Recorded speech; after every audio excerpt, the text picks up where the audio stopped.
एक छोटी सी कविता है, इसका अपना एक संदर्भ भी है। एक दलित प्रार्थना। रक्षा करना माता पोचम्मा, रक्षा करना हमारी फसलों की रक्षा करना, हमारे बच्चों की रक्षा करना। मिट्टी तो जल रही थी तेज धूप में, नम हुई है हमारे पसीने से। मिट्टी तो जल रही थी तेज धूप में, नम हुई है हमारे पसीने से। हमारी छाती के हुरास से धरती को छेद कर फूटे हैं अंकुर।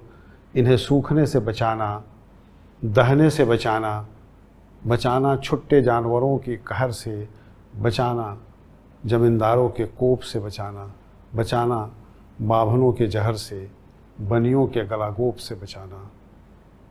हमारी बहुओं की कोख हरी रहे, हमारी बेटी की गोद भरी रहे। बच्चों को बचाना दीठ कुडीठ से, रोग व्याधि से बचाना। बुनालू में बची रहे थोड़ी सी खीर, दयालु में शेष रहे थोड़ा सा संगीत। पाँव में अब भी है थोड़ी सी थिरकन, सीने में बची है थोड़ी सी धड़कन। सबकी रक्षा करना माई पोचम्मा। धरती को जुगाना, धरती के जल को जुगाना, कट्टा माई सम्मा। आपद विपद से बचाना पोली मोरम्मा। हम पर नज़र रखना, हमें नज़र गुजर से बचाना। एलम्मा मारेम्मा आपलम्मा, मक्कालम्मा सामक्का सारक्का। हे नौ देवियों हमें बचाना धर्म की महान गाथाओं से। हे नौ देवियों हमें बचाना धर्म की महान गाथाओं से। ईश्वर की महालीलाओं से, संस्कृति की उदात्त परंपराओं से, स्वर्ग और नरक की कथाओं से हमें बचाना, हमें बचाना।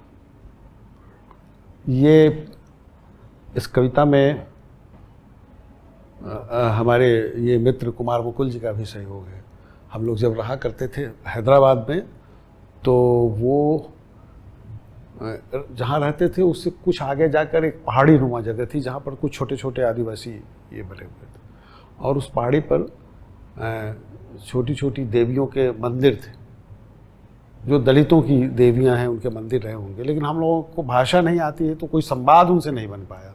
बाद में कांचा लैया वाले में जब पढ़ा उन देवियों के बारे में, तो फिर वो दृश्य जो देखा था हमने और फिर जो ज्ञान मिला, तो ज्ञान और अनुभव का जो एक सम्मेलन हुआ, तो उसके बाद से ये कविता बनी, एक दलित प्रार्थना।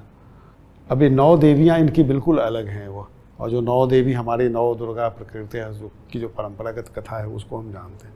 तो उसके समानांतर लोक जीवन की कथा को लिया है, जिसमें एक ऐसा धर्म है जो धर्म के संस्थागत रूप जो हमारे समाज में स्थापित है वो उसके विरुद्ध है, उससे बचाने की बढ़ रहा है। ये प्रार्थना है उस धर्म से बचाने की।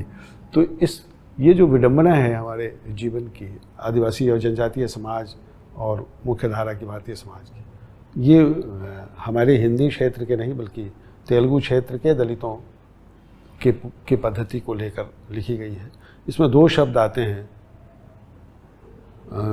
उन्हीं के शब्द हैं वो। बोनालू मतलब लकड़ी का एक पात्र है जिसमें वो खाना खाते हैं और उसी में वो चढ़ाते हैं। और एक दयालु एक स्थानीय वाद्यंत्र है, जैसे बहुत सारे वाद्यंत्र में बांसुरी है तो उसके जो वो बजाते हैं वहाँ के आदिवासी लोग। ये 2 शब्द वहाँ के हैं। शायद कुछ बातें इसमें आई हो। कविता की सीमा होती है, बहुत बातें कविता में नहीं कही जा सकती, कुछ संकेत ही दिए जा सकते हैं।